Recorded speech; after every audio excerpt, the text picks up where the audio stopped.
Got a veggie sandwich.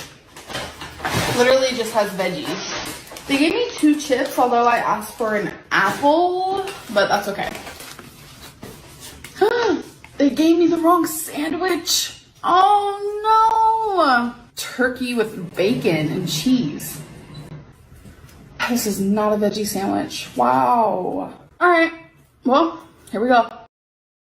How's it going, everyone? It's your boy Darth Shigong from Gaming on the Dark Side, GOTDS, and you know, as always, we got this coming at you with another video for Call of Dragons. And today, we get to introduce the 2 brand new G3 Marksmen.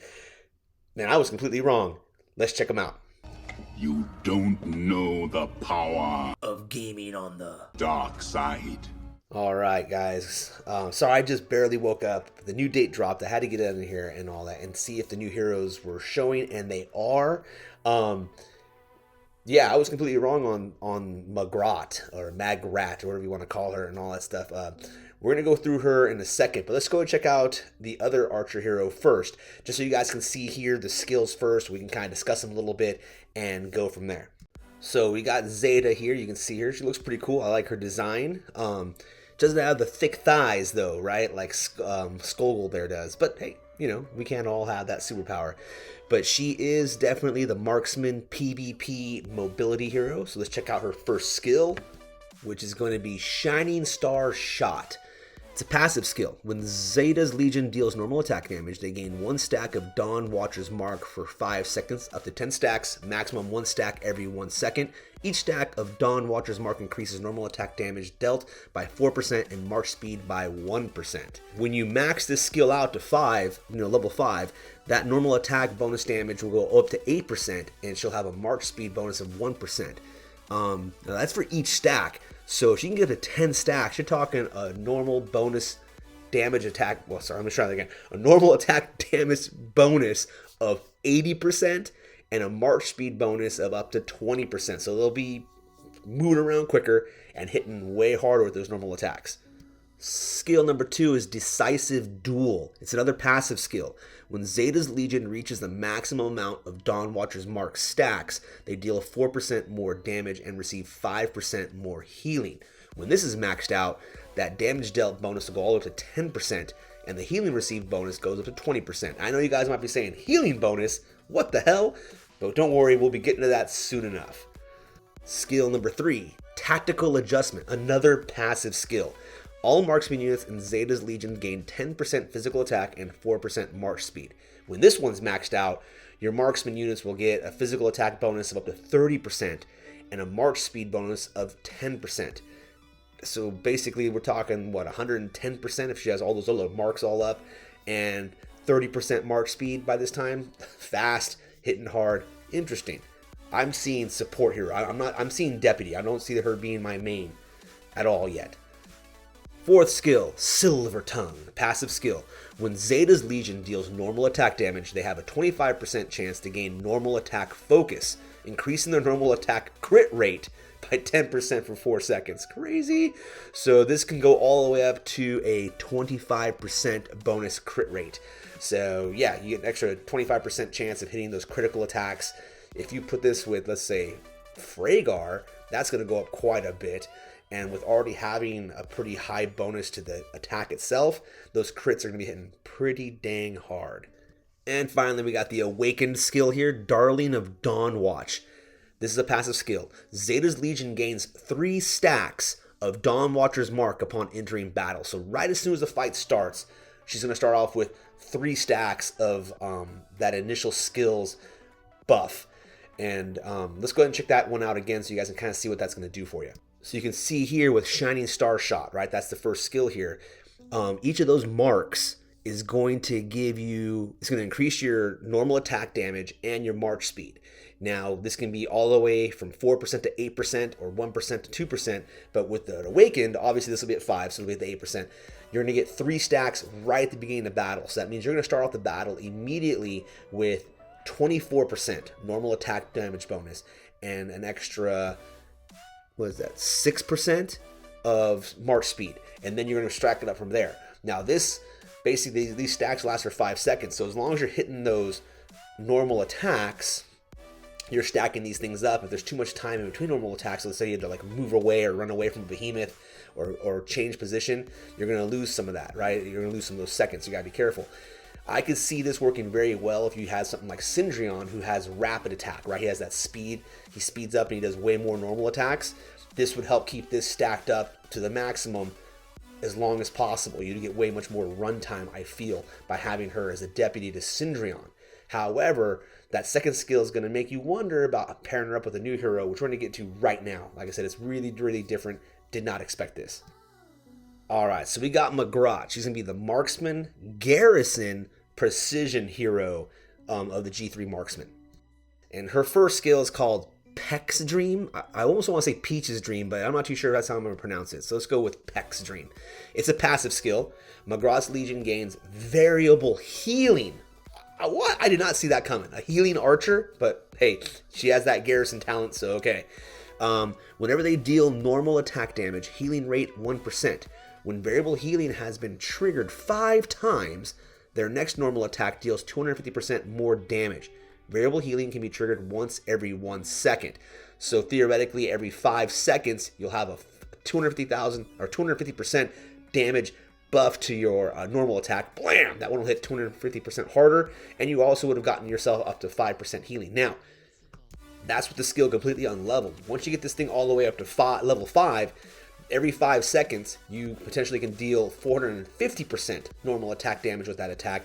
And in the meantime, you would have gained back 25% healing rate, right? So I'm not saying that's necessarily 25% of your troop levels, maybe? I'm not too sure. I wonder if that's 25% of your Legion account when they talk about healing rate of 1%. Is it a 1% of your total health? That would be interesting. So every 5 seconds, you're able to get back a quarter of your health. That's crazy, especially since marksmen are targeted first a lot of the times, right? Marksmen and mages are going to get targeted down.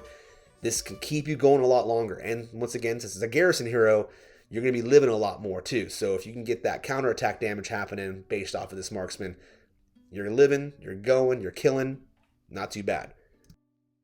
The second skill is called Truth Teller, another passive skill. Whenever McGrath's Legion gains healing or variable healing, they have a 30% chance to gain 20% attack for 3 seconds.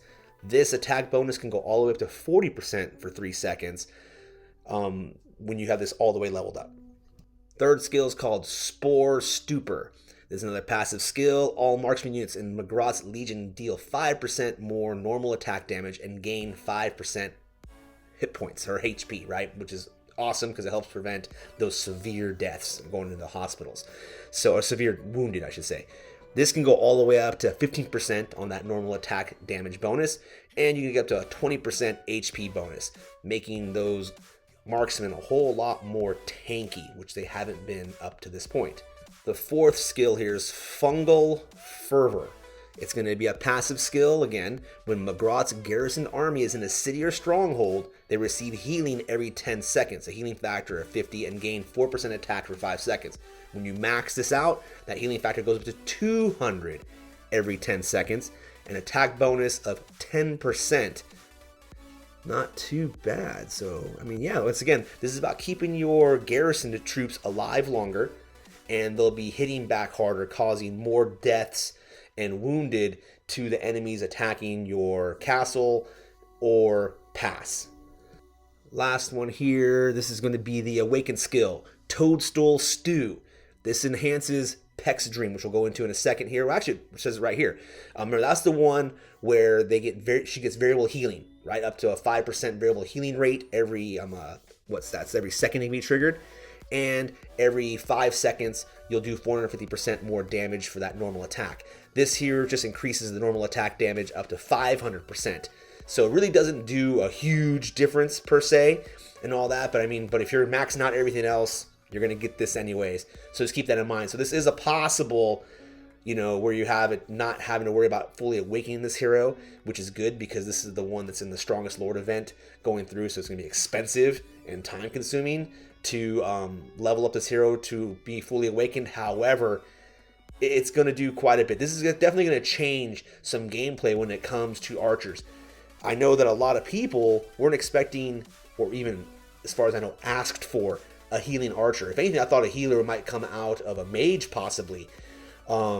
But this is interesting. This is interesting. It will definitely change some gameplay having someone that's a tankier marksman, especially for you marksman players that don't like having your marksman just being targeted so quickly by cavalry, like me, for example.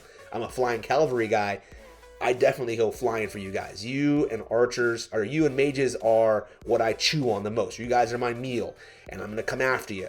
So the fact that you're going to be tankier and be able to last longer, it's going to make my job harder. However, on the other note, though, when I am hitting you, the longer you last, the more merits I'm going to get. So, is it worth the trade for more merits? Why not? So please, field this unit for me as much as possible so that I can get as much merits as I can. So, obviously, there's going to be way more in-depth videos than what I have here, and I'm going to have to probably work on some more too, especially once these heroes drop to kind of see how they're going to affect gameplay. There's going to definitely be other people coming out with videos. They'll have more in-depth analysis, better numbers probably, and guys that actually run marksman. Like I said, I'm a flying cavalry guy. I'm not a marksman main. So, how this is going to affect my gameplay? And all that, but for the other people, I can see it affecting quite a bit. So I'm very curious. If you guys are a marksman player, is this what you were looking for? Are you surprised about a healing marksman? Surprised in a good way or a bad way? Please comment below and let me know. I was expecting an AoE marksman. I really was. I thought Magrat was going to be the AoE marksman hero, and I was completely wrong. This is a healing hero. I mean, this completely I couldn't be more wrong if I tried. It's crazy, but it is what it is, and it's very, very interesting. Like I said, I think this is going to definitely add some variety on the field. I know some people I've already seen in Discord are saying like, "What the heck? This doesn't make any sense." But that's the point, right? We want to really, really change gameplay up, add some more variety. You don't want a marksman that's just, oh, this is just a stronger version of the marksmen we already have. Right, because then it kind of negates the old heroes. And that's something I can say really quickly, guys, if you don't mind me ranting a bit about this game so far, is I like how they really haven't, made heroes per se obsolete. I mean, granted, obviously there are some that are better than others. I mean, it's plain as day. I'm going to run with certain tank heroes over other tank heroes.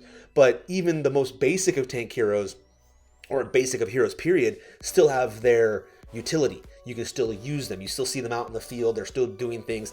Players that might not have the money or the time in the game to get some of these other heroes maxed out are able to max out these lower ones first, and they're still very usable, and that's really good. I'm glad they balanced it. I came from a game before that I played, Dawn of Titans, where the new Titans, right, the heroes of that game would come out, and they would pretty much make the other ones completely useless. You had no bench. You didn't need to worry about those heroes anymore, so all the time and money you spent leveling those ones up pretty much disappears when the new one would start. And it came at a pace where almost every week you had a brand new meta hero coming out that you had to sit there, or Titan, that you had to max out and put all your energy into just to last for about another week until the next one came out. It was a crazy pace, and it was, it really was disheartening because you had all these other cool Titans, great artwork that you never really used because you didn't really need to, right? Unless you were running the most meta thing at a time, everything else, it didn't matter.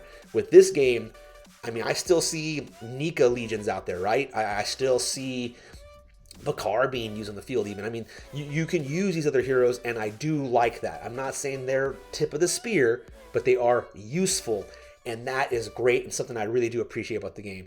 But like I said, guys, I'll have to do a much more in-depth video. I literally woke up, saw the update open, saw that you're able to see the heroes, and I was like, I gotta get this out as soon as I can because I'm trying to get it out quickly to you guys and get you guys way more information sooner. I'm hoping that you guys like that and that I earn your subscription, I earn your guys' thumbs up, and you guys tell your friends about it. So please do that. Anyways, guys, I gotta get in the game and see about these new pets, which we're gonna have to write about too. Not new pets, we don't have new pets, sorry. Let me rephrase that. The way the new pet system is working. I wanna look into that. Gotta make a video on that, obviously. So if you guys wanna see more of my stuff and you haven't subscribed yet, please do. Hit that bell notification button so you don't miss any of my videos. I hope to see you guys doing that for me. I'm your boy, Darth Shigong. As always, I'm super appreciative of all of you guys. And until I see you again, I hope to catch all of you gaming on the dark side. I have a dream, that's all I need. I'll make it happen with some work and belief. Know what I want, so I'll take it on. I'll make mistakes, but mistakes make you strong. Let's break it down for a minute. I want the crown, I'm gon' get it. You hear me loud, man, I'm winning. Yeah, Charlie Sheen will be grinning. These ladies know that I'm sinning, and this is just the beginning. I'm closing in the night inning. There ain't no point in resisting. Living life like a dream, live it right, that's the thing. Every night got a team, I've been tied to the scene. Out on stage, here on screen. Okay, it's a dream, and I pray as a team. One day it'll be me. If I want it, then I get it. Head down, don't regret it. Push myself to the limit. If I play it, then I win it. I'm just saying, I'm just living for today. For a minute, I don't stay, I just visit. Have no shame, I admit it. Looking right at me to see if I succeed, to see if I believe. They're looking up to me. They want the best of me now, best of me now, best of me now, best of me. They want the best of me.